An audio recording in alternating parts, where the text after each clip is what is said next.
Kembali lagi di Gospot pemirsa, heboh ya, istri dari Raffi Ahmad, Nagita Slavina tiba-tiba kok dicap sombong sama netizen. Waduh, ada apa lagi ini ya? Tapi berbanding terbalik sekali nih dengan Nagita. Amanda Manopo justru lagi dapat pujian-pujian banget dari netizen karena dianggap sangat merakyat ya kan, dengan asyik makan nasi kotak. Kita simak berita selengkapnya sesaat lagi pemirsa. Last but not least, jangan lupa saksikan Gospot setiap Senin sampai Jumat 9.15 waktu Indonesia Barat hanya di RCTI. Karena akan selalu ada berita-berita selebriti paling hot pastinya di Gospot. Saya Felina Tan, stay healthy and happy. Have a good day. Bye-bye.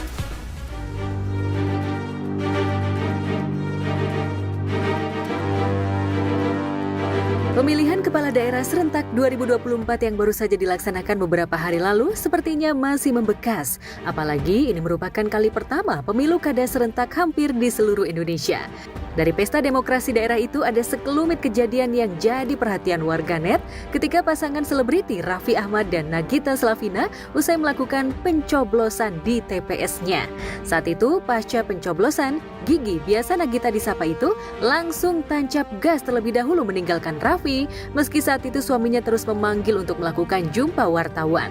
Karena tak mengindahkan teriakan Raffi, Gigi dianggap sombong oleh warganet dan dikait-kaitkan dengan sosok Raffi yang kini menjadi pejabat publik. Toh tak sedikit pula banyak warganet yang justru berkomentar positif. Ya nih, sayang nomor teman sini dong deh. Sayangku, dia nggak mau.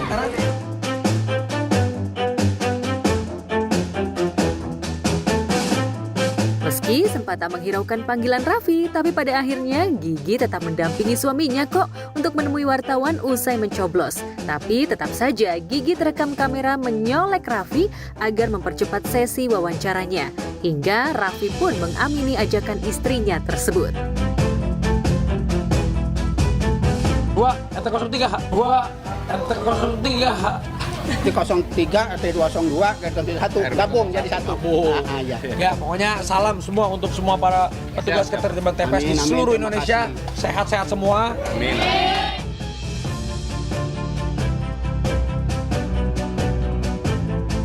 Jika Gigi dirujak warganet, lain halnya dengan Amanda Manopo yang tak malu sedikit pun ketika istirahat syuting dengan menyantap nasi kotak catering. Alih-alih sebagai publik figur masyhur dan tentu saja memiliki pundi-pundi rupiah yang banyak, Manda biasa Amanda Manopo disapa, tak sungkan bahkan ia begitu lahap menyantap nasi kotak tersebut. Lapar bener nih kayaknya yang habis syuting. Akhirnya makan catering lagi ya, Mas. Enak nggak? Makan batu. Selama bertahun-tahun syuting baru kali ini makan catering, Masya Allah. Tabarakallah ya Allah. Rasa enak, rasa ayo, kamu jangan malu-malu. Yang ini lapar tapi nunggu. Rasa udah naik berapa kilo di sini?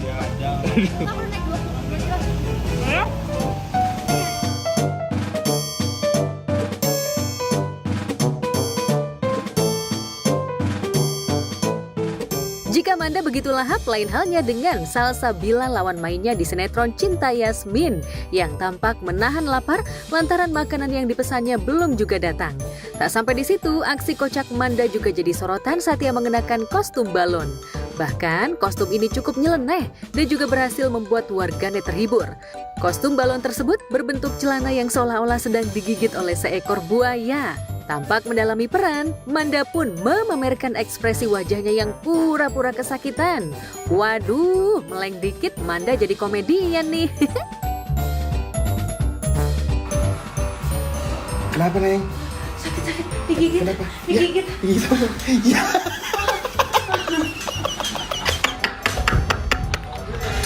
Ada aja gebrakannya tuh.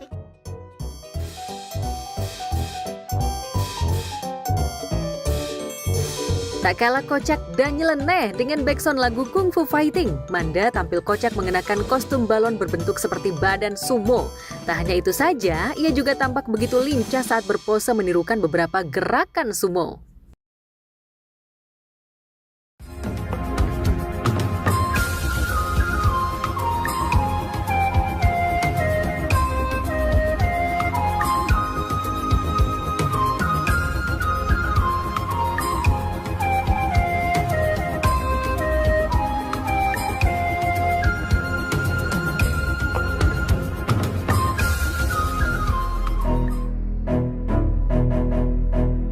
tengah kekocakan yang dilakukan Manda, justru sikap serius dan rasa penasaran diperlihatkan Yasmin ketika diajak Romeo untuk menemui Herlangga, notaris Baskara yang tengah dirawat di rumah sakit.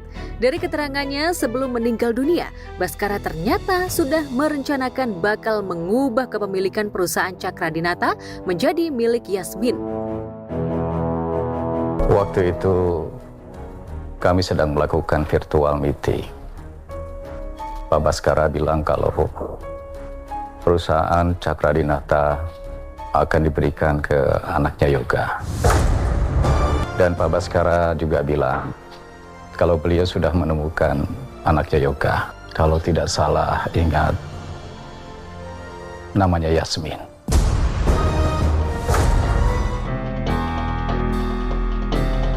Bukan mau dikasih ke Yasmin ya, memang punya Yasmin sih, tapi gimana caranya mungkin tidak akan ada di tangan Yasmin. Itu adalah tentang surat ditulis oleh Baskara bahwa memang perusahaan itu punyanya Yasmin, seperti itu. Tentu saja untuk mendapatkan surat perjanjian antara ayah Yasmin dan Baskara tak semudah membalikan telapak tangan. Baik Yasmin maupun Romeo harus mencari keberadaan surat perjanjian tersebut yang masih di tangan Yoga, ayah Yasmin. Tapi tetap aja sulit membuktikan kalau Bu Ajeng itu memasukkan surat wasiatnya. Karena sampai saat ini kami masih belum punya bukti apapun. Ini hanya dugaan kita belum punya bukti. Satu-satunya yang bisa memastikan kepastian pemilik dari perusahaan Cakradinata, kalian harus menemukan surat perjanjian antara Yoga dan Pak Baskara yang dipegang oleh Pak Yoga. Yasmin berusaha maksudnya mau untuk membuktikan kalau maksudnya dia mungkin penerus yang sah kali ya, saya Cakradinata, jadi untuk mengambil alih. Bahkan jadi bersama Romeo mungkin sama Yasmin mencoba mencari kebenaran untuk mencari cara itu. Mas sebenarnya pasti kemarin Pak Baskara ini aja sebenarnya mungkin ada sangkut pautnya dengan Bu Ajeng gitu. Tapi itu kan belum terbukti. Sementara Yasmin dan Romeo masih berkutat soal surat perjanjian antara Baskara dan Yoga. Lain halnya dengan Ajeng yang belakangan mendapat teror dibuat kalut. Ia tampak marah dan mencurigai jika semua teror yang selama ini didapat merupakan perbuatan Nina.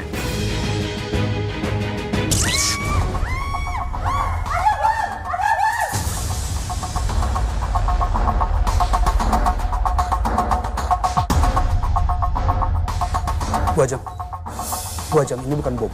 Ini hanya mati lampu, Bu. Bu, ibu nggak apa-apa. Ibu mau dibawa ke klinik nggak? Akan cari, aku akan temukan siapa pelaku peneroran itu. Setelah itu aku akan habisi dia. Aku yakin banget.